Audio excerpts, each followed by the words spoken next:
Sweet Marden ਦੀ ਪੁਸਤਕ ਜੀਵਨ ਜਿਉਣ ਲਈ ਹੈ ਦਾ ਅਗਲਾ ਲੇਖ ਹੈ ਰਾਜ਼ ਦੀਆਂ ਗੱਲਾਂ।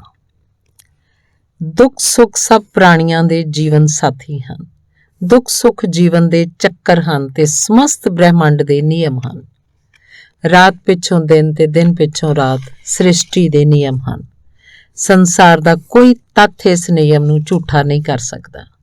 ਜਨਮ ਨਾਲ ਮੌਤ ਜੁੜੀ ਹੈ ਤੇ ਮੌਤ ਹੀ ਜੀਵਨ ਦਾ ਸੱਚ ਹੈ। ਵਿਕਾਸ ਨਾਲ ਵਿਨਾਸ਼ ਵੀ ਜੁੜਿਆ ਹੈ। ਸੁੱਖ ਸਮੇਂ ਸਾਨੂੰ ਬਹੁਤ ਆਨੰਦ ਆਉਂਦਾ ਹੈ, ਦੁੱਖ ਵੇਲੇ ਮੂੰਹ ਮੁਰਝਾ ਜਾਂਦਾ ਹੈ। ਸੁੱਖ ਸਮੇਂ ਸਾਡੇ ਤਨ ਮਨ 'ਚ ਉਤਸ਼ਾਹ ਹੁੰਦਾ ਹੈ, ਪਰ ਦੁੱਖ ਵੇਲੇ ਹਿੰਮਤ ਹਾਰ ਬੈਠ ਜਾਂਦੇ ਹਾਂ। ਅਜਿਹਾ ਕਿਉਂ?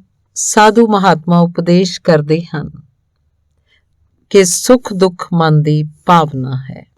ਦੁੱਖ ਸੁੱਖ ਸਾਡੇ ਜੀਵਨ ਸੋਚ ਦੇ ਅੰਦਰ ਕਾਰਨ ਉਪਜਦੇ ਹਨ। ਦਾਰਸ਼ਨਿਕ ਭਾਵ ਬਿਲਕੁਲ ਸੱਚ ਹੈ, ਪਰ ਮਨੁੱਖ ਆਪਣੇ ਸੁਭਾਅ ਕਾਰਨ ਭਲਾ ਕਿਵੇਂ ਮੰਨ ਸਕਦਾ ਹੈ ਕਿ ਸੁੱਖ ਦੁੱਖ ਇੱਕ ਹੀ ਤਸਵੀਰ ਦੇ ਦੋ ਰੁੱਖ ਹਨ। ਉਹ ਸੁੱਖ ਦੀ ਕਾਮਨਾ ਕਰਦਾ ਹੈ, ਇਸ ਕਾਰਨ ਉਹਦੇ ਸੁੱਖ ਦੇ ਨਾਲ ਨਾਲ ਦੁੱਖ ਦਾ ਪ੍ਰਭਾਵ ਪੈਂਦਾ ਹੈ। ਆਮ ਵਿਅਕਤੀ ਇਹਨਾਂ ਭਾਵਨਾਵਾਂ ਤੋਂ ਪ੍ਰਭਾਵਿਤ ਹੁੰਦਾ ਹੈ, ਭਾਵੇਂ ਤਿਆਗੀ ਸਾਧੂ ਸੱਜਣ ਇਸ ਬਿਰਤੀ ਤੋਂ ਦੂਰ ਹੁੰਦੇ ਹਨ। ਸੰਸਾਰਕ ਜੀਵ ਤਾਂ ਸੁੱਖ ਦੁੱਖ ਵਾਲੀ ਦਸ਼ਾ ਦਾ ਸ਼ਿਕਾਰ ਹੋ ਜਾਂਦਾ ਹੈ। ਇਸ ਸਥਿਤੀ ਤੋਂ ਕਿਵੇਂ ਛੁਟਕਾਰਾ ਪਾਇਆ ਜਾਏ? ਦੁੱਖ ਦੇ ਪਲਾਂ 'ਚ ਅਸੀਂ ਡਰਪੋਕ ਹੋ ਜਾਂਦੇ ਹਾਂ। ਸਾਡੀ ਬੁੱਧੀ ਦਾ ਸੰਤੁਲਨ ਵਿਗੜ ਜਾਂਦਾ ਹੈ। ਇਸ ਕਾਰਨ ਜਿਹੜੇ ਵਿਅਕਤੀ ਜੀਵਨ ਦਾ ਸੱਚਾ ਆਨੰਦ ਪ੍ਰਾਪਤ ਕਰਨਾ ਚਾਹੁੰਦੇ ਹਨ, ਉਹਨਾਂ 'ਚ ਦੁੱਖ ਤੋਂ ਸਾਵਧਾਨ ਰਹਿਣ ਦੀ ਸ਼ਕਤੀ ਹੋਣੀ ਚਾਹੀਦੀ ਹੈ। ਬਹੁਤ ਰਹੱਸ ਹਨ ਜਿਨ੍ਹਾਂ ਨੂੰ ਜਾਣ ਲੈਣਾ ਜ਼ਰੂਰੀ ਹੈ। ਸੁੱਖ ਦਾ ਸਮਾਂ ਤਾਂ ਸਰਲਤਾ ਤੇ ਸਹਿਜੇ ਹੀ ਬੀਤ ਜਾਂਦਾ ਹੈ, ਪਰ ਦੁੱਖ ਸਮੇਂ ਮਨ ਵਿਚਲਤ ਹੁੰਦਾ ਹੈ ਤੇ ਸਾਵਧਾਨੀ ਨਾਲ ਦੁੱਖ ਵਾਲਾ ਸਮਾਂ ਵੀ ਕੱਟ ਜਾਂਦਾ ਹੈ। ਜੇ ਅਸੀਂ ਮਿਹਨਤ ਨਾਲ ਕੰਮ ਕਰਦੇ ਰਹੀਏ, ਮਹਾਨ ਲੋਕਾਂ ਦੇ ਪਾਏ ਪੂਰਨਿਆਂ ਤੇ ਚੱਲ ਕੇ ਹੀ ਸਾਡਾ ਕਲਿਆਣ ਹੋ ਸਕਦਾ ਹੈ। ਮਹਾਨ ਵਿਅਕਤੀ ਸਾਡਾ ਪਥ ਪ੍ਰਦਰਸ਼ਨ ਕਰਦੇ ਹਨ। ਆਪਣਾ ਦੁੱਖ ਕਿਸੇ ਨੂੰ ਨਹੀਂ ਦੱਸਣਾ ਚਾਹੀਦਾ, ਕਿਉਂਕਿ ਜਦੋਂ ਤੁਸੀਂ ਹੱਸਦੇ ਹੋ ਤਾਂ ਸਾਰੇ ਤੁਹਾਡੇ ਨਾਲ ਹੱਸਦੇ ਹਨ, ਪਰ ਜਦੋਂ ਰੋਣਾ ਪੈ ਜਾਏ ਤਾਂ ਕੋਈ ਤੁਹਾਡੇ ਨਾਲ ਨਹੀਂ ਰੋਂਦਾ, ਇਕੱਲਿਆਂ ਹੀ ਰੋਣਾ ਪੈਂਦਾ ਹੈ। ਇਹ ਗੱਲ ਸੱਚੀ ਵੀ ਹੈ ਤੇ ਰਹੱਸਮਈ ਵੀ। ਦੁੱਖ ਆਉਣ ਤੇ ਚੁੱਪ ਚਪੀਤੇ ਸਹਿਣ ਕਰਨ ਦੀ ਲੋੜ ਹੈ। ਦੂਜਿਆਂ ਨੂੰ ਦੁੱਖ ਦੱਸਣਾ ਆਪ ਦੀ ਕਮਜ਼ੋਰੀ ਹੁੰਦੀ ਹੈ। ਲੋਕ ਮਜ਼ਾਕ ਕਰਨ ਲੱਗ ਪੈਂਦੇ ਹੈ। ਹੋਰਨਾਂ ਨੂੰ ਬਾਰ-ਬਾਰ ਆਪਣੇ ਦੁੱਖ ਬਾਰੇ ਦੱਸਣਾ ਤਾਂ ਕੇਵਲ ਆਪਣੇ ਆਪ ਨੂੰ ਛੋਟਾ ਕਰਨਾ ਹੈ। ਕੁਝ ਨੂੰ ਆਦਤ ਹੁੰਦੀ ਹੈ ਕਿ ਆਪਣੇ ਦੁੱਖ ਦਾ ਹੀ ਗੋਗਾ ਗਾਈ ਜਾਂਦੇ ਹੈ। ਜਦੋਂ ਵੇਖੋ ਆਪਣਾ ਹੀ ਰੋਣਾ ਰੋਂਦੇ ਰਹਿੰਦੇ ਆ, ਪਰ ਅਜਿਹੇ ਵਿਅਕਤੀਆਂ ਦੀ ਇੱਜ਼ਤ ਨਹੀਂ ਰਹਿੰਦੀ। ਆਪਣੇ ਬਾਰੇ ਦੱਸੀ ਜਾਣ ਵਾਲੇ ਲੋਕਾਂ ਦੀ ਕੋਈ ਪਰਵਾਹ ਨਹੀਂ ਕਰਦਾ। ਆਪਣਾ ਦੁੱਖ ਕਿਸੇ ਨੂੰ ਨਾ ਦੱਸਣ 'ਚ ਭਲਾਈ ਹੈ। ਇਹਨੂੰ ਆਪਣੇ ਤੱਕ ਸੀਮਤ ਰੱਖੋ ਤੇ ਦੂਰ ਕਰਨ ਦਾ ਉਪਾਅ ਆਪ ਹੀ ਕਰੋ। ਦੂਸਰਿਆਂ ਦੀਆਂ ਨਜ਼ਰਾਂ 'ਚ ਆਪ ਦਾ ਰੁਤਬਾ ਇੱਜ਼ਤ ਮਾਣ ਵਾਲਾ ਬਣਿਆ ਰਹੇਗਾ। ਦੁੱਖ ਦੀ ਵੰਡ ਨਹੀਂ ਹੁੰਦੀ ਤਾਂ ਹੀ ਕਿਹਾ ਜਾਂਦਾ ਹੈ, ਜਿਸ ਕਾ ਨਹੀਂ ਕੋਈ ਚਾਰਾ ਉਹ ਜਾਏਗਾ ਹੀ ਸਹਾਰਾ। ਭਾਵ ਕਿ ਭੀੜ ਪੈਣ ਤੇ ਸਾਰੇ ਕਿਨਾਰਾ ਕਰ ਜਾਂਦੇ ਹਨ ਤੇ ਆਪ ਹੀ ਸਭ ਕੁਝ ਸਹਾਰਨਾ ਪੈਂਦਾ ਹੈ। ਦੁੱਖ ਵਾਲੀ ਸਥਿਤੀ 'ਚ ਮਨ ਨੂੰ ਸਥਿਰ ਰੱਖਿਆ ਜਾਏ। ਇੱਕ ਵਾਰ ਇੱਕ ਵਿਅਕਤੀ ਦੀ ਜੇਬ ਕੱਟੀ ਗਈ। ਘਰ ਦੂਰ ਸੀ ਤੇ ਪੈਦਲ ਨਹੀਂ ਜਾਇਆ ਜਾ ਸਕਦਾ ਸੀ। ਬੱਸ 'ਚ ਜਾਣ ਲਈ ਪੈਸਿਆਂ ਦੀ ਲੋੜ ਸੀ। ਉਹਨੇ 2 ਰੁਪਏ ਮੰਗੇ ਤੇ ਵਿਸ਼ਵਾਸ ਦਿੱਤਾ ਕਿ ਅਗਲੇ ਦਿਨ ਮੋੜ ਦੇਵੇਗਾ। ਦੁਕਾਨਦਾਰ ਉਹਨੂੰ ਜਾਣਦਾ ਨਹੀਂ ਸੀ ਤੇ ਮਾਫੀ ਮੰਗੀ। ਉਹ ਵਿਅਕਤੀ ਦੇ ਥੋੜਾ ਅਗਾਂਹ ਜਾਣ ਤੇ ਉਸ ਬਾਰੇ ਕਹਿੰਦਾ ਹੈ, ਭੀਖ ਮੰਗਣ ਦਾ ਨਵਾਂ ਢੰਗ ਹੈ। ਦੁੱਖ ਭੋਗੋ ਚੁੱਪਚਾਪ। ਆਪ ਦੇ ਦੁੱਖ ਦਾ ਪਤਾ ਲੱਗ ਜਾਣ ਤੇ ਕੋਈ ਆਪ ਦੀ ਸੱਚੀ ਮਦਦ ਨਹੀਂ ਕਰਦਾ। ਜੇ ਮੂੰਹ 2 ਸ਼ਬਦ ਹਮਦਰਦੀ ਵਾਲੇ ਵੀ ਕਹਿ ਦਏ ਤਾਂ ਸਮਝੋ ਤੁਸੀਂ ਖੁਸ਼ਕਿਸਮਤ ਹੋ। ਡਾਢੇ ਦੁੱਖ ਵੇਲੇ ਆਪ ਤੇ ਦਬਾਅ ਪਾ ਸਕਦੇ ਹਨ ਤੇ ਜੋ ਬਚਿਆ ਖੁਚਿਆ ਹੈ ਉਹਨੂੰ ਵੀ ਹੜੱਪਣ ਦੀ ਸੋਚਦੇ ਹਨ। ਸੰਸਾਰ 'ਚ ਦੁੱਖ ਤਾਂ ਸਭ ਨੂੰ ਭੋਗਣਾ ਪੈਂਦਾ ਹੈ, ਪਰ ਜੇ ਉਸ ਘੜੀ ਸਥਿਰ ਬੁੱਧੀ ਹੋ ਕੇ ਕੰਮ ਕੀਤਾ ਜਾਏ ਤਾਂ ਛੇਤੀ ਉਹ ਤੋਂ ਛੁਟਕਾਰਾ ਹੋ ਜਾਂਦਾ ਹੈ। ਆਉਣ ਵਾਲੇ ਕਠਿਨ ਤੇ ਪਰੇਸ਼ਾਨੀ ਵਾਲੇ ਸਮੇਂ ਦਾ ਸਹੀ ਜਾਇਜ਼ਾ ਲੈ ਕੇ ਲੋੜੀਂਦਾ ਪ੍ਰਬੰਧ ਕਰ ਲੈਣਾ ਬੁੱਧੀਮਾਨੀ ਹੈ। ਤਾਂ ਹੀ ਰੈੱਡ ਕਰਾਸ ਵਾਲੇ ਫਸਟ ਏਡ ਮੁੱਢਲੀ ਸਹਾਇਤਾ ਰਾਹੀਂ ਕਿਸੇ ਫੱਟੜ ਦੀ ਮੱਲਮ ਪੱਟੀ ਕਰਨੀ ਉਚਿਤ ਸਮਝਿਆ ਜਾਂਦਾ ਹੈ। ਇਸ ਉਪਰੰਤ ਡਾਕਟਰੀ ਸਹਾਇਤਾ ਲੈਣੀ ਜ਼ਰੂਰੀ ਹੁੰਦੀ ਹੈ। ਇਸ ਪ੍ਰਕਾਰ ਹਰ ਦੁੱਖ ਲਈ ਮਾਨਸਿਕ ਤੇ ਸਰੀਰਕ ਤੌਰ ਤੇ ਤਿਆਰ ਰਹਿਣਾ ਚਾਹੀਦਾ ਹੈ। ਸੰਕਟ ਕਾਲ ਲਈ ਕੁਝ ਨਾ ਕੁਝ ਬਚਾ ਕੇ ਰੱਖਣਾ ਜ਼ਰੂਰੀ ਹੈ। ਸੰਕਟ ਵੇਲੇ ਥੋੜਾ ਬਹੁਤ ਹੀ ਸੰਕਟ ਮੋਚਨ ਔਸ਼ਧੀ ਸਿੱਧ ਹੁੰਦੀ ਹੈ।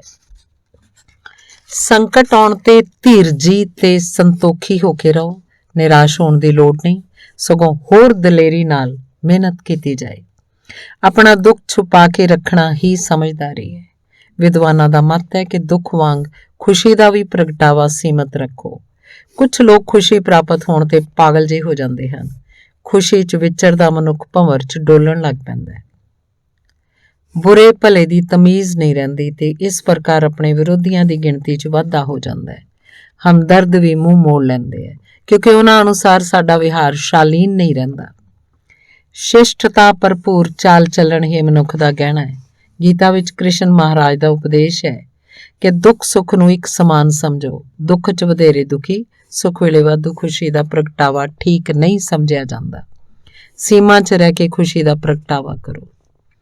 ਇੱਕ ਪਰਿਵਾਰ 'ਚ ਬਹੁਤ ਮੰਨਤਾਂ ਉਪਰੰਤ ਪੁੱਤਰ ਪੈਦਾ ਹੋਇਆ। ਸਾਰੇ ਪਰਿਵਾਰ 'ਚ ਖੁਸ਼ੀ ਦੀ ਕੋਈ ਸੀਮਾ ਨਹੀਂ ਰਹੀ। ਰਾਤ ਭਰ ਆਤਿਸ਼ਬਾਜ਼ੀ ਹੋਈ। ਬਰਾਬਰ ਵਾਲੇ ਘਰ 'ਚ ਇੱਕ ਸਧਾਰਨ ਪਰਿਵਾਰ ਰਹਿੰਦਾ ਸੀ। ਆਤਿਸ਼ਬਾਜ਼ੀ ਕਾਰਨ ਉਹਦੇ ਘਰ ਨੂੰ ਅੱਗ ਲੱਗ ਗਈ। ਹੰਗਾਮਾ ਹੋਇਆ ਕਿਉਂਕਿ ਜਲਦੇ ਘਰ 'ਚ ਇੱਕ ਬੱਚਾ ਝੁਲਸ ਗਿਆ ਸੀ। ਸਾਰੇ ਮੁਹੱਲੇ ਵਾਲਿਆਂ ਨੇ ਉਸ ਅਮੀਰ ਪਰਿਵਾਰ ਨੂੰ ਨਿੰਦਿਆ, ਗਰੀਬ ਪਰਿਵਾਰ ਦੀ ਸਹਾਇਤਾ ਕੀਤੀ ਤੇ ਸਮੇਂ ਸਿਰ ਬੱਚੇ ਦੀ ਜਾਨ ਬਚਾ ਲਈ। ਪਰ ਇਸ ਸਾਰੀ ਘਟਨਾ ਦੌਰਾਨ ਅਮੀਰ ਪਰਿਵਾਰ ਦੀ ਇੱਜ਼ਤ ਮਿੱਟੀ 'ਚ ਮਿਲ ਗਈ। ਕੋਈ ਵੀ ਉਹਨਾਂ ਦੀ ਖੁਸ਼ੀ 'ਚ ਸ਼ਾਮਲ ਨਹੀਂ ਹੋਇਆ ਕਿਉਂਕਿ ਦੁੱਖ ਵੇਲੇ ਉਹਨਾਂ ਨੇ ਗਰੀਬ ਪਰਿਵਾਰ ਦੀ ਕੋਈ ਸਹਾਇਤਾ ਨਹੀਂ ਕੀਤੀ, ਸਗੋਂ ਆਪਣੀ ਗਲਤੀ ਤੋਂ ਮੁੱਕਰ ਗਏ। ਸਾਨੂੰ ਯਾਦ ਰੱਖਣਾ ਚਾਹੀਦਾ ਹੈ ਕਿ ਈਰਖਾ, ਵੈਰ ਭਾਵ ਮਨੁੱਖ ਦੀ ਸੁਭਾਵਕ ਆਦਤ ਹੈ। ਜੇ ਆਪ ਖੁਸ਼ੀਆਂ 'ਚ ਲੀਨ ਹੋ ਤਾਂ ਕੁਝ ਲੋਕਾਂ ਨੂੰ ਸਾੜਾ ਹੋ ਜਾਂਦਾ ਹੈ ਤੇ ਉਹ ਭੜਕ ਜਾਂਦੇ ਹੈ ਬਿਨਾਂ ਕਾਰਨ। ਇਸ ਲਈ ਖੁਸ਼ੀਆਂ ਵੀ ਸੀਮਾ ਵਿੱਚ ਰਹਿ ਕੇ ਮਾਣਨਾ ਅੱਛੀ ਆਦਤ ਹੈ। ਸੱਚਾ ਮਨੁੱਖ ਉਹੀ ਹੈ ਜਿਹੜਾ ਦੁੱਖ ਸੁੱਖ ਵੇਲੇ ਸਥਿਰ ਬੁੱਧੀ ਹੁੰਦਾ ਹੈ। ਸੁੱਖ ਦੁੱਖ ਦਾ ਸੰਤੁਲਨ ਹੀ ਸਮਝਦਾਰੀ ਹੈ। ਇਹਦੇ ਨਾਲ ਇਹਨਾਂ ਦੀ ਪ੍ਰਾਪਤੀ ਦਾ ਰਾਜ਼ ਵੀ ਆਪਣੇ ਤੱਕ ਸੀਮਤ ਰੱਖੋ। ਆਪਣੀਆਂ ਯੋਜਨਾਵਾਂ ਦਾ ਢੰਡੋਰਾ ਨਾ ਪਿੱਟੋ। ਜੇ ਬਹੁਤੀ ਚਰਚਾ ਹੋ ਜਾਏ ਤਾਂ ਕੰਮ ਦੀ ਪੂਰਤੀ ਸ਼ੱਕੀ ਹੋ ਜਾਂਦੀ ਹੈ ਕਿਉਂਕਿ ਭਾਨੀ ਮਾਰ ਤੇ ਚੁਗਲਖੋਰ ਕੰਮ ਖਰਾਬ ਕਰਨ ਦੀ ਭਾਲ 'ਚ ਹੁੰਦੇ ਹਨ। ਕਈ ਵਾਰ ਆਪ ਦੀ ਯੋਜਨਾ ਨੂੰ ਕੋਈ ਹੋਰ ਅਪਣਾ ਕੇ ਲਾਭ ਉਠਾ ਲੈਂਦਾ ਹੈ। ਤੁਸੀਂ ਬਗਲਾ ਝਾਕਦੇ ਰਹਿ ਜਾਂਦੇ ਹੋ। ਜਿਵੇਂ ਸੁੱਖ ਦੁੱਖ ਆਪਣੇ ਤੱਕ ਸੀਮਤ ਰੱਖਣਾ ਹਿਤਕਾਰੀ ਹੈ, ਉਸ ਪ੍ਰਕਾਰ ਆਪਣੀਆਂ ਕਾਰਜ ਯੋਜਨਾਵਾਂ ਨੂੰ ਆਪਣੇ ਤੱਕ ਸੀਮਤ ਰੱਖਣਾ ਸਮਝਦਾਰੀ ਹੈ। ਜੋ ਕੁਝ ਕਰਨਾ ਹੈ ਸੋਚ ਵਿਚਾਰ ਕੇ ਕਰੋ। ਕਿਸੇ ਨੂੰ ਦੁੱਖ ਦੇ ਕੇ ਆਪਣਾ ਉੱਲੂ ਸਿੱਧਾ ਨਾ ਕਰੋ, ਸਗੋਂ ਆਪਣੀ ਯੋਜਨਾ ਨਾਲ ਸੱਚੇ ਦਿਲ ਤੇ ਲਗਨ ਨਾਲ ਕੰਮ ਕਰਕੇ ਆਪਣੀ ਇੱਛਾ ਪੂਰਤੀ ਲਾਭਦਾਇਕ ਬਣਾਓ। ਜੇ ਆਪ ਆਪਣਾ ਹੀ ਢੰਡੋਰਾ ਪਿੱਟਦੇ ਰਹੋਗੇ ਤਾਂ ਲੋਕ ਆਪ ਨੂੰ ਸਤਿਕਾਰਨਾ ਬੰਦ ਕਰ ਦੇਣਗੇ। ਮਨੁੱਖ ਦਾ ਮਨੋਬਲ ਹੀ ਸਹਾਈ ਹੁੰਦਾ ਹੈ। ਇਸ ਨਿਯਮ ਦੀ ਪਾਲਣਾ ਹੀ ਚੰਗੀ ਆਦਤ ਸਮਝੀ ਜਾਂਦੀ ਹੈ। ਗੰਭੀਰਤਾ ਦਾ ਜੀਵਨ ਵਿੱਚ ਆਪਣਾ ਹੀ ਸਥਾਨ ਹੈ। ਇਹ ਇੱਕ ਗੁਣ ਸਮਝਿਆ ਜਾਂਦਾ ਹੈ। ਆਪ ਦੀ ਗੰਭੀਰਤਾ ਹੀ ਆਪ ਦਾ ਮਾਣ ਵਧਾਉਣ ਵਾਲੀ ਸਿੱਧ ਹੁੰਦੀ ਹੈ। ਘੱਟ ਤੋਂ ਘੱਟ ਬੋਲਣਾ ਚਾਹੀਦਾ ਹੈ। ਵਾਧੂ ਕੀਤੀਆਂ ਗੱਲਾਂ ਕਈ ਵਾਰ ਭੇਦ ਖੋਲ ਦੇਣ 'ਚ ਸਹਾਈ ਹੋ ਜਾਂਦੀ ਹੈ। ਗੱਲ 'ਚੋਂ ਗੱਲ ਨਿਕਲ ਆਉਂਦੀ ਹੈ ਜਿਸ ਦਾ ਅਸੀਂ ਜ਼ਿਕਰ ਵੀ ਨਹੀਂ ਕਰਨਾ ਚਾਹੁੰਦੇ। ਬਿੱਲੀ ਆਪਣੇ ਆਪ ਥੈਲੇ ਤੋਂ ਬਾਹਰ ਆ ਜਾਂਦੀ ਹੈ, ਭਾਵ ਭੇਦ ਖੁੱਲ ਜਾਂਦਾ ਹੈ। ਕਈ ਵਾਰ ਬਾਤ ਦਾ ਬਤੰਗੜ ਹੋ ਜਾਂਦਾ ਹੈ। ਨੌਬਤ ਕੁੱਟਮਾਰ ਤੱਕ ਆ ਜਾਂਦੀ ਹੈ। ਗੱਲ ਵਾਧੂ ਵੱਧ ਜਾਂਦੀ ਹੈ। ਸੰਕੋਚ ਤੋਂ ਕੰਮ ਲੈਣਾ ਚਾਹੀਦਾ ਹੈ। ਬੋਲ ਬਾਣੀ ਤੇ ਕਾਬੂ ਰੱਖਣਾ ਅਤ ਜ਼ਰੂਰੀ ਹੈ। ਭਗਵਾਨ ਮਹਾਵੀਰ ਨੇ ਮਨੁੱਖ ਨੂੰ ਬਾਰ-ਬਾਰ ਵਰਜਿਆ ਹੈ ਕਿ ਬੋਲ ਬਾਣੀ ਤੇ ਕੰਟਰੋਲ ਰੱਖਿਆ ਜਾਏ। ਆਪ ਬੋਲ ਬਾਣੀ ਤੇ ਜਿੰਨਾ ਸੰਜਮ ਰੱਖੋਗੇ ਜੀਵਨ ਉਨਾ ਹੀ ਸੁਖੀ ਰਹੇਗਾ। ਪਰਿਵਾਰ ਦੇ ਰਹੱਸ ਘਰ ਤੋਂ ਬਾਹਰ ਨਾ ਜਾਣ ਦਿਓ। ਘਰ-ਬਾਰ ਦੀਆਂ ਛੋਟੀਆਂ ਗੱਲਾਂ ਦੀ ਕਈ ਵਾਰ ਚਰਚਾ ਹੋ ਜਾਂਦੀ ਹੈ, ਜੱਗ ਹਸਾਈ ਹੋ ਜਾਂਦੀ ਹੈ। ਘਰ ਦੀ ਪੋਲ ਖੋਲ ਬੰਦਾ ਆਪਣਾ ਮਾਨ ਗੁਆ ਬੈਠਦਾ ਹੈ। ਆਪਣੇ ਘਰ ਦੀਆਂ ਸਮੱਸਿਆਵਾਂ ਉਲਝਣਾ ਆਪਣੇ ਤੱਕ ਸੀਮਤ ਰੱਖੋ। ਜ਼ਿੰਦਗੀ ਦਾ ਸੁੱਖ ਵੀ ਇਸ ਗੱਲ 'ਚ ਹੈ, ਜੀਵਨ ਜਿਉਣ ਦਾ ਸੁੱਖ ਵੀ। ਆਪ ਦਾ ਜੀਵਨ ਸੁਖੀ ਹੋਵੇ, ਆਪ ਨੂੰ ਜਿਉਣ ਦਾ ਆਨੰਦ ਪ੍ਰਾਪਤ ਹੋਵੇ, ਇਹ ਸਾਡੀ ਸ਼ੁਭ ਕਾਮਨਾ ਹੈ। ਚਾਣਕਿਆ ਨੇ ਜੀਵਨ ਨੂੰ ਬਹੁਤ ਨੇੜਿਓਂ ਵੇਖਿਆ ਤੇ ਪਰਖਿਆ। ਇਸ ਉਪਰੰਤ ਹੀ ਚਾਣਕਿਆ ਨੀਤੀ ਹੋਂਦ 'ਚ ਆਈ। ਉਹਦਾ ਕਥਨ ਹੈ ਕਿ ਜੀਵਨ 'ਚ ਸਫਲਤਾ ਪ੍ਰਾਪਤ ਕਰਨ ਵਾਲੇ ਵਿਅਕਤੀ ਲਈ ਇਹ ਅਤ ਜ਼ਰੂਰੀ ਹੈ ਕਿ ਆਪਣੀ ਯੋਜਨਾ ਤੇ ਚੁੱਪਚਾਪ ਅਮਲ ਕਰਦਾ ਰਹੇ। ਕੇਵਲ ਆਪਣੇ ਤੀਕ ਸੀਮਤ ਰੱਖੇ। ਜਿਵੇਂ ਜਿਵੇਂ ਰਾਜ਼ ਨੂੰ ਰਾਜ਼ ਰੱਖਿਆ ਜਾਏਗਾ ਤਿਵੇਂ ਤਿਵੇਂ ਲਾਭ ਪ੍ਰਾਪਤ ਹੋਏਗਾ।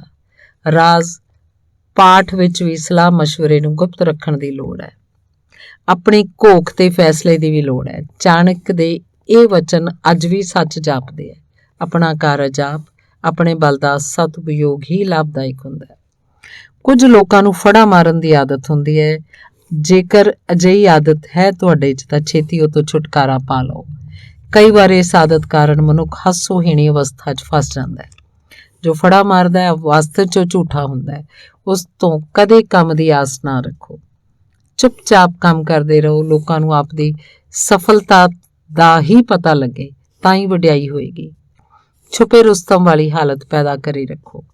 ਛੁਪਿਆ ਰੁਸਤਮ ਹੋਣਾ ਚੰਗੀ ਆਦਤ ਹੈ। ਇਸ 'ਚ ਵੀ ਆਪਦੀ ਕੀਰਤੀ ਤੇ ਯਸ਼ ਫੈਲੇਗਾ। ਮਿਹਨਤ ਕਰੋ, ਆਪਦੀ ਹਰ ਇੱਛਾ ਪੂਰੀ ਹੋਏਗੀ। ਸੱਚ ਤਾਂ ਇਹ ਹੈ ਕਿ ਆਮ ਵਿਅਕਤੀ ਮਿਹਨਤ ਤੋਂ ਭੱਜਦਾ ਹੈ, ਕੁਝ ਕੀਤੇ ਬਗੈਰ ਸਭ ਕੁਝ ਪ੍ਰਾਪਤ ਕਰਨਾ ਚਾਹੁੰਦਾ ਹੈ, ਜਿਹੜਾ ਕਿ ਸੰਭਵ ਨਹੀਂ ਹੈ, ਤੇ ਮਨ ਤੇ ਉਦਾਸੀ ਜਿਹੜੀ ਕਿ ਜਾਨਲੇਵਾ ਵੀ ਹੋ ਸਕਦੀ ਹੈ। ਕੁਝ ਵਿਅਕਤੀ ਜੀਵਨ ਦੇ ਸੱਚ ਤੋਂ ਮੂੰਹ ਮੋੜ ਲੈਂਦੇ ਆ ਤੇ ਮਾਨਸਿਕ ਸਥਿਤੀ ਵਿਗੜ ਜਾਂਦੀ ਹੈ। ਜਿਸ ਕੰਮ ਲਈ ਮਿਹਨਤ ਦੀ ਲੋੜ ਹੈ ਉਹਨੂੰ ਮਿਹਨਤ ਕਰਕੇ ਪ੍ਰਾਪਤ ਕੀਤਾ ਜਾ ਸਕਦਾ ਹੈ। ਆਤਮ ਵਿਸ਼ਵਾਸ ਨਾਲ ਹਰ ਮੁਸ਼ਕਿਲ ਕੰਮ ਵੀ ਨੇਪਰੇ ਚੜ ਜਾਂਦਾ ਹੈ। ਆਪ ਜਿਸ ਵਸਤੂ ਨੂੰ ਪ੍ਰਾਪਤ ਕਰਨ ਦੀ ਚਾਹ ਰੱਖਦੇ ਹੋ ਤਾਂ ਆਪਣੀ ਯੋਗਤਾ ਅਨੁਸਾਰ ਆਪਣੇ ਤੇ ਪੂਰਨ ਵਿਸ਼ਵਾਸ ਕਰਦੇ ਹੋਏ ਕੰਮ ਨੂੰ ਲਗਨ ਸਹਿਤ ਕਰਦੇ ਹੋ। ਕੋਈ ਕਾਰਨ ਨਹੀਂ ਕਿ ਆਪ ਨੂੰ ਸਫਲਤਾ ਨਾ ਮਿਲੇ। ਸਫਲ ਹੋਣ ਲਈ ਸਹੀ ਸਿਧਾਂਤ ਇਹ ਹੈ ਕਿ ਆਪ ਜਿਸ ਫਲ ਦੀ ਪ੍ਰਾਪਤੀ ਦੀ ਇੱਛਾ ਕਰਦੇ ਹੋ ਉਹਨੂੰ ਪ੍ਰਾਪਤ ਕਰਨ ਦੀ ਇੱਛਾ ਤਾਂ ਕਰੋ, ਪਰ ਭਰਪੂਰ ਯਤਨਾਂ ਦੀ ਲੋੜ ਹੈ, ਜਿਹਦਾ ਆਧਾਰ ਆਤਮ ਵਿਸ਼ਵਾਸ ਹੀ ਹੈ। ਜੇ ਤੁਹਾਨੂੰ ਆਪਣੇ ਆਪ ਤੇ ਵਿਸ਼ਵਾਸ ਨਹੀਂ ਕਿ ਤੁਸੀਂ ਕਿਸੇ ਕੰਮ ਲਈ ਸਮਰੱਥ ਹੋ ਜਾਂ ਨਹੀਂ, ਤਾਂ ਸਫਲਤਾ ਪ੍ਰਾਪਤੀ ਲਈ ਕਿਸੇ ਨੂੰ ਆਪਣੇ ਵੱਲ ਝੁਕਾ ਨਹੀਂ ਸਕਦੇ। ਉੱਨਤੀ ਵਾਲੇ ਵਿਚਾਰ, ਰਚਨਾਤਮਕ ਵਿਚਾਰ, ਨਿਰਣਾਤਮਕ ਵਿਚਾਰਾਂ ਨਾਲ ਸਿਰਜਣਾ ਕਰਨ ਵਿੱਚ ਸਫਲਤਾ ਪ੍ਰਾਪਤ ਕਰ ਸਕਦੇ ਹੋ। ਸੰਸਾਰ ਦੀ ਹਰ ਵਸਤੂ ਛੋਟੇ ਤੋਂ ਛੋਟੇ ਪਰਮਾਣੂ ਤੋਂ ਬਣੀ ਹੈ। ਵੱਡੀਆਂ ਵਸਤਾਂ ਦੀ ਹੋਂਦ ਛੋਟੀਆਂ ਵਸਤਾਂ ਦੀ ਹੋਂਦ ਸਦਕਾ ਸਾਰਥਕ ਹੁੰਦੀ ਹੈ। ਜੇ ਸੰਸਾਰ ਦੀ ਬਨਾਵਟ ਦੇ ਕਿਸੇ ਹਿੱਸੇ 'ਚ ਘਾਟ ਰਹਿ ਜਾਂਦੀ ਹੈ ਤਾਂ ਸਾਰਾ ਸੰਸਾਰ ਅਧੂਰਾ ਰਹਿ ਜਾਂਦਾ ਹੈ। ਚੀਨ ਦੇ ਸੰਤ ਕਨਫਿਊਸੀਅਸ ਦਾ ਕਥਨ ਹੈ ਕਿ ਜਦੋਂ ਤੁਸੀਂ ਭੋਜਨ ਕਰਦੇ ਹੋ ਤਾਂ ਸਮਝੋ ਕਿ ਤੁਸੀਂ ਇੱਕ ਰਾਜ ਘਰਾਣੇ ਵਾਂਗ ਭੋਜਨ ਕਰ ਰਹੇ ਹੋ। ਇਹ ਗੱਲ ਛੋਟੀ ਹੈ, ਹਾਸਪੂਰਨ ਜਾਪਦੀ ਹੈ, ਪਰ ਇਸ ਭਾਵਨਾ ਨਾਲ ਆਪ ਨੂੰ ਅਪਾਰ ਸ਼ਕਤੀ ਮਿਲ ਜਾਂਦੀ ਹੈ। ਆਪ ਵਿੱਚ ਇੱਕ ਸਨਮਾਨ ਭਾਵਨਾ ਪੈਦਾ ਹੋ ਜਾਏਗੀ, ਜਿਸ ਨਾਲ ਆਪ ਰੁਚੀ ਨਾਲ ਭੋਜਨ ਦਾ ਆਨੰਦ ਮਾਣੋਗੇ। ਇਸ ਭਾਵਨਾ ਰਾਹੀਂ ਆਤਮ ਸੰਤੋਸ਼ ਮਿਲਦਾ ਹੈ। ਮਹਾਤਮਾ ਬੁੱਧ ਦਾ ਕਥਨ ਹੈ, ਮਨੁੱਖ ਨੇ ਜਿਹੜਾ ਵੀ ਕੰਮ ਕਰਨਾ ਹੈ ਉਹਨੂੰ ਪੂਰੀ ਲਗਨ ਨਾਲ ਕਰਨਾ ਚਾਹੀਦਾ ਹੈ। ਕਿਸੇ ਛੋਟੇ ਕੰਮ ਨੂੰ ਬੇਦਿਲੀ ਨਾਲ ਕਰਨਾ ਦੁਰਬਲਤਾ ਤੇ ਮੂਰਖਤਾ ਹੈ। ਛੋਟੇ ਕੰਮਾਂ ਨੂੰ ਵੀ ਢੰਗ ਨਾਲ ਸਮੇਂ ਸਿਰ ਪੂਰਾ ਕਰੋ। ਛੋਟੇ ਕੰਮ ਕਰਦਾ ਹੀ ਬੰਦਾ ਵੱਡੇ ਕੰਮ ਨੂੰ ਹੱਥ ਪਾ ਸਕਦਾ ਹੈ। ਖਾਣ ਪੀਣ, ਨੀਂਦ ਲੈਣਾ ਆਦਿ ਸਭ ਛੋਟੇ ਛੋਟੇ ਕੰਮ ਹਨ, ਪਰ ਸਵਾਸਥ ਇਹਨਾਂ ਨੂੰ ਸਹੀ ਢੰਗ ਨਾਲ ਅਪਣਾਉਣ ਤੇ ਹੀ ਬਣਦਾ ਹੈ। ਮਹਾਨ ਪੁਰਖ ਹਰ ਛੋਟੇ ਕੰਮ ਨੂੰ ਬੇਲਾਗ ਭਾਵਨਾ ਤੇ ਚੰਗੀ ਤਰ੍ਹਾਂ ਸੰਪੰਨ ਕਰਦੇ ਹਨ। ਉਹ ਬੁੱਧੀਮਾਨ ਤੇ ਸ਼ਕਤੀਵਾਨ ਬਣੇ ਹਨ ਕਿਉਂਕਿ ਛੋਟੇ ਕੰਮਾਂ ਦੀ ਮਹੱਤਤਾ ਨੂੰ ਪਹਿਲ ਦਿੱਤੀ ਹੈ। ਉਹ ਮਹਾਨਤਾ ਦੀ ਭਾਲ 'ਚ ਨਹੀਂ ਟੁਰੇ, ਪਰ ਛੋਟੇ ਛੋਟੇ ਕੰਮਾਂ ਨੂੰ ਭੁਗਤਾਉਂਦੇ ਹੀ ਉਹਨਾਂ ਨੂੰ ਮਹਾਨਤਾ ਪ੍ਰਾਪਤ ਹੋ ਗਈ। ਬੁੱਧੀਮਾਨ ਲੋਕ ਕਿਸੇ ਕੰਮ ਨੂੰ ਛੋਟਾ ਨਹੀਂ ਮੰਨਦੇ। ਉਹਨਾਂ ਲਈ ਹਰ ਕੰਮ ਦਾ ਮਹੱਤਵ ਹੀ ਮੂਲ ਭਾਵ ਹੁੰਦਾ ਹੈ। ਇਹਦੇ ਉਲਟ ਆਮ ਮਨੁੱਖ ਛੋਟੇ ਕੰਮ ਨੂੰ ਮਹੱਤਵਹੀਣ ਸਮਝ ਲਾਪਰਵਾਹੀ ਵਰਤਦਾ ਹੈ, ਅਸਫਲਤਾ ਮਿਲਦੀ ਹੈ। ਜੋ ਵਿਅਕਤੀ ਆਪਣੇ ਤੇ ਸੰਜਮ ਰੱਖ ਸਕਦਾ ਹੈ ਉਹੀ ਦੂਸਰਿਆਂ ਤੇ ਰਾਜ ਕਰਨ ਦੀ ਸਮਰੱਥਾ ਰੱਖਦਾ ਹੈ। ਧੀਰਜੀ ਤੇ ਸੰਤੋਸ਼ੀ ਮਨੁੱਖ ਹਰ ਕੰਮ ਨੂੰ ਵਾਰੀ-ਵਾਰੀ ਨਿਪਟਾਉਂਦਾ ਹੈ, ਨਾ ਕਿ ਇੱਕ ਵਾਰ ਸਾਰੇ ਕੰਮ ਆਰੰਭ ਕਰਦਾ ਹੈ। ਲੋੜ ਤੋਂ ਵੱਧ ਜ਼ਿੰਮੇਵਾਰੀ ਸੰਭਾਲ ਲੈਣਾ ਮਨੁੱਖ ਨੂੰ ਅਸਫਲਤਾ ਵੱਲ ਲੈ ਜਾਂਦਾ ਹੈ। ਛੋਟੇ ਕੰਮ ਨੂੰ ਨਕਾਰਨਾ ਆਪਣੇ ਆਪ ਨੂੰ ਧੋਖਾ ਦੇਣ ਦੇ ਸਮਾਨ ਹੈ। ਛੋਟੇ ਕੰਮ ਦੇ ਮੁਕੰਮਲ ਹੋਣ ਨਾਲ ਆਪ ਦੀ ਬੁੱਧੀ 'ਚ ਵਾਧਾ ਹੁੰਦਾ ਹੈ। ਜਿਵੇਂ ਬੂੰਦ-ਬੂੰਦ ਨਾਲ ਸਾਗਰ ਬਣਦਾ ਹੈ, ਕਣ-ਕਣ ਨਾਲ ਧਰਤੀ ਦਾ ਨਿਰਮਾਣ ਹੁੰਦਾ ਹੈ, ਠੀਕ ਉਸ ਪ੍ਰਕਾਰ ਸਾਡੇ ਜੀਵਨ 'ਚ ਹਰ ਛੋਟੇ ਕੀਤੇ ਕੰਮ ਰਾਹੀਂ ਵੱਡੇ-ਵੱਡੇ ਕਾਰਜ ਕਰਨ ਦੀ ਸ਼ਕਤੀ ਪ੍ਰਾਪਤ ਹੁੰਦੀ ਹੈ। ਲੰਬੀ ਛਾਲ ਮਾਰਨ ਵਾਲਾ ਇੱਕ ਦਿਨ ਵਿੱਚ ਸਫਲਤਾ ਪ੍ਰਾਪਤ ਨਹੀਂ ਕਰ ਸਕਦਾ। ਉਹਨੂੰ ਹਰ ਰੋਜ਼ ਕੁਝ ਨਾ ਕੁਝ ਅੱਗੇ ਵਧਣਾ ਪਏਗਾ। ਸਮੇਂ ਦੀ ਪਾਬੰਦੀ ਦਾ ਜੀਵਨ ਵਿੱਚ ਬਹੁਤ ਮਹੱਤਵ ਹੈ। ਦਿੱਤਾ ਵਚਨ ਸਦਾ ਪੂਰਾ ਕੀਤਾ ਜਾਵੇ। ਜੇ ਆਪ ਵਿਸ਼ਵਾਸ ਪ੍ਰਾਪਤ ਕਰਨ 'ਚ ਸਫਲ ਹੋ ਜਾਂਦੇ ਹੋ ਤਾਂ ਆਪ ਜੀਵਨ ਦੇ ਹਰ ਰਾਹ 'ਚ ਸਫਲ ਹੁੰਦੇ ਹੋ। ਆਪ ਦੀ ਤਰੱਕੀ ਨੂੰ ਕੋਈ ਰੋਕ ਨਹੀਂ ਸਕਦਾ। ਵਾਅਦਾ ਪੂਰਾ ਕਰਨ ਦੇ ਮਹੱਤਵ ਬਾਰੇ ਹੈਨਰੀ ਫੋਰਡ ਨੇ ਆਪਣੀ ਡਾਇਰੀ 'ਚ ਲਿਖਿਆ ਹੈ, ਅੱਵਲ ਤਾਂ ਮੈਂ ਕੋਈ ਵਾਅਦਾ ਨਹੀਂ ਕਰਦਾ। ਜੇ ਮੈਨੂੰ ਕੋਈ ਵਾਅਦਾ ਕਰਨਾ ਪੈ ਜਾਏ ਤਾਂ ਮੈਂ ਸੋਚ ਵਿਚਾਰ ਕੇ ਵਾਅਦਾ ਕਰਦਾ, ਹਰ ਪੱਖ ਦੀ ਪੂਰਨ ਪਰਖ ਕਰਦਾ ਤੇ ਅਜਿਹੇ ਨਿਰਣੇ ਦੀ ਘੋਖ ਕਰਨ ਉਪਰੰਤ ਕੋਈ ਵਾਅਦਾ ਕਰਦਾ। ਵਾਸਤਵ ਵਿੱਚ ਹੈਨਰੀ ਫੋਰਡ ਦਾ ਕਥਨ ਬਿਲਕੁਲ ਸੱਚ ਹੈ। ਸਾਨੂੰ ਵੀ ਝੂਠਾ ਵਾਅਦਾ ਨਹੀਂ ਕਰਨਾ ਚਾਹੀਦਾ। ਧਰਤੀ 'ਚ ਪਾਇਆ ਬੀਜ ਪੁੰਗਰਦਾ ਹੈ, ਪੌਦੇ ਦਾ ਰੂਪ ਧਾਰਨ ਕਰਦਾ ਹੈ, ਫਲ ਦਿੰਦਾ ਹੈ, ਪਰ ਇਹਨਾਂ ਕਿਰਿਆਵਾਂ 'ਚ ਸਮਾਂ ਲੱਗਦਾ ਹੈ। ਇਸ ਪ੍ਰਕਾਰ ਮਨੁੱਖ ਦੇ ਮਨ 'ਚ ਉਪਜੀ ਇੱਛਾ ਪੂਰਤੀ ਲਈ ਲਗਨ ਦੀ ਲੋੜ ਹੈ। ਮਿਹਨਤ ਸਦਕਾ ਹੀ ਕੁਝ ਪ੍ਰਾਪਤ ਕੀਤਾ ਜਾ ਸਕਦਾ ਹੈ। ਮਨੁੱਖ ਨੂੰ ਹਰ ਕੰਮ ਦੀ ਨੀਂਹ ਸਹੀ ਢੰਗ ਨਾਲ ਰੱਖਣੀ ਚਾਹੀਦੀ ਹੈ। ਠੀਕ ਪ੍ਰਕਾਰ ਨਾਲ ਆਰੰਭ ਕੀਤੀ, ਠੀਕ ਕੀਮਤ ਸਦਕਾ ਠੀਕ ਨਤੀਜਾ ਪ੍ਰਾਪਤ ਹੁੰਦਾ ਹੈ। ਛੋਟੇ ਛੋਟੇ ਕੰਮਾਂ ਨੂੰ ਸਦ ਬੁੱਧੀ ਨਾਲ ਆਰੰਭ ਪੂਰਾ ਕਰਨ ਨਾਲ ਖੁਸ਼ੀ ਤੇ ਸੰਤੁਸ਼ਟੀ ਪ੍ਰਾਪਤ ਹੁੰਦੀ ਹੈ। ਮਹਾਨ ਸ਼ਕਤੀ ਦਾ ਵੀ ਜਨਮ ਹੁੰਦਾ ਹੈ। ਜਿਸ ਮਨੁੱਖ ਦੇ ਜੀਵਨ 'ਚ ਸੰਤੋਸ਼ ਹੈ, ਉਹ ਭਾਵੇਂ ਗਰੀਬ ਹੀ ਹੋਵੇ, ਢਿੱਡ ਭਰ ਕੇ ਰੋਟੀ ਵੀ ਨਸੀਬ ਨਾ ਹੁੰਦੀ ਹੋਵੇ, ਦੁੱਖਾਂ ਨਾਲ ਘਿਰਿਆ ਹੋਵੇ, ਉਹ ਰਾਤ ਦੀ ਨੀਂਦ ਆਰਾਮ ਨਾਲ ਸੌਂਦਾ ਹੈ ਤੇ ਮੌਤ ਤੋਂ ਵੀ ਨਹੀਂ ਡਰਦਾ। ਉਸ ਲਈ ਚਿੰਤਾ ਦਾ ਕੋਈ ਕਾਰਨ ਨਹੀਂ ਹੁੰਦਾ। ਸੰਤੋਖ ਕਰਨਾ ਸੁਖ ਪ੍ਰਾਪਤੀ ਦੀ ਪੌੜੀ ਹੈ। ਮਨੁੱਖ ਨੂੰ ਲਾਲਚ ਤਿਆਗ ਕਰਨਾ ਚਾਹੀਦਾ ਹੈ। ਅਮੀਰ ਤਾਂ ਧਨ ਦੀ ਪ੍ਰਾਪਤੀ ਲਈ ਹਰ ਪ੍ਰਕਾਰ ਦਾ ਹੱਥ ਕੰਡਾ ਵਰਤਦਾ ਹੈ, ਕਿਉਂਕਿ ਉਹਦੀ ਭੁੱਖ ਰੋਟੀ ਨਾਲ ਸਗੋਂ ਧਨ ਨਾਲ ਵਧੇਰੇ ਹੁੰਦੀ ਹੈ, ਤੇ ਗਰੀਬ ਰੋਟੀ ਲਈ ਢਾਹਾਂ ਮਾਰਦਾ ਹੈ। ਦੋਹਾਂ ਦੇ ਜੀਵਨ 'ਚ ਸੁੱਖ ਸਬਰ ਦੀ ਘਾਟ ਬਣੀ ਰਹਿੰਦੀ ਹੈ।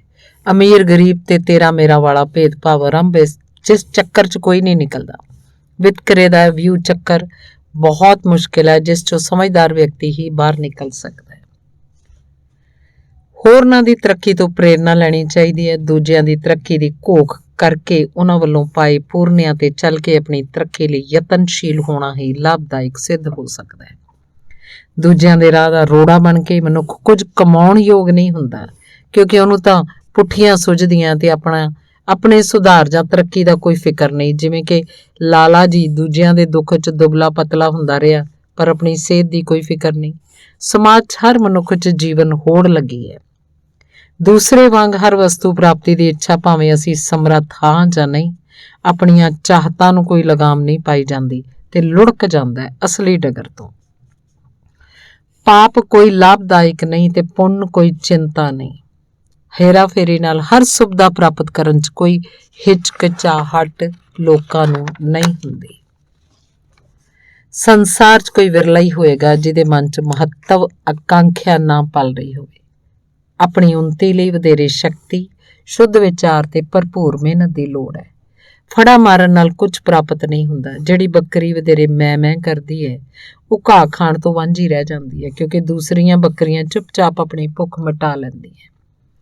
ਆਪ ਦਾ ਜੋ ਉਦੇਸ਼ ਹੈ, ਉਹਦੀ ਪ੍ਰਾਪਤੀ ਲਈ ਜੀ ਜਾਨ ਨਾਲ ਯਤਨ ਕਰੀਏ। ਮਨੁੱਖ ਆਪਣੇ ਵਿਹਾਰ, ਆਚਾਰ ਤੇ ਵਿਚਾਰ ਨਾਲ ਵੀ ਸਫਲਤਾ ਪ੍ਰਾਪਤ ਕਰ ਸਕਦਾ ਹੈ। ਅਰਸਤੂ ਨੇ ਇੱਕ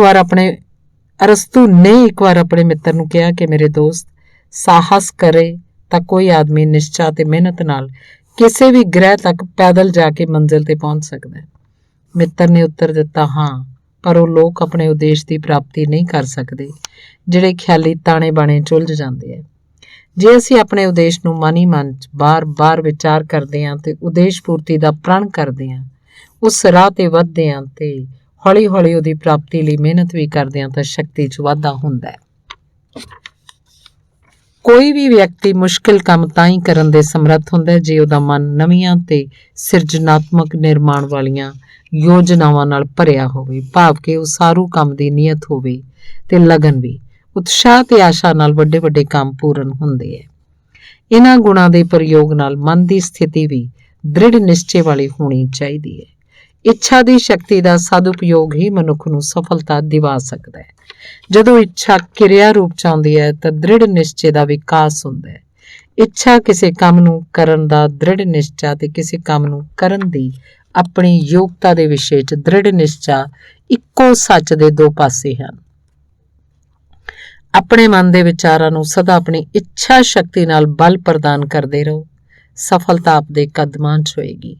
ਇਹ ਵਿਸ਼ਵਾਸ ਆਪ ਆਪਣੇ ਮਨ 'ਚ ਸੰਜੋਈ ਰੱਖੋ ਕਿ ਸਫਲਤਾ ਲਈ ਆਸ਼ਾਵਾਦੀ ਹੋਣਾ ਜ਼ਰੂਰੀ ਹੈ।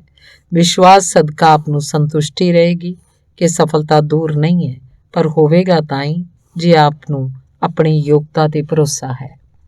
ਜਦੋਂ ਸਾਡੇ ਤੋਂ ਭੁੱਲਾਂ ਹੁੰਦੀਆਂ ਜਾਂ ਤਰੁੱਟੀਆਂ ਗਲਤੀਆਂ ਹੁੰਦੀਆਂ, ਜਦੋਂ ਸਾਹਸ ਵੇਲੇ ਠੰਡੇ ਹੋ ਜਾਂਦੇ ਆ ਤੇ ਰੋਕ ਲਾਉਣ ਵਾਲੇ ਰੋਕ ਨਹੀਂ ਲਾ ਸਕਦੇ, ਤਾਂ ਸਫਲਤਾ ਕਿਵੇਂ ਮਿਲ ਸਕਦੀ ਹੈ।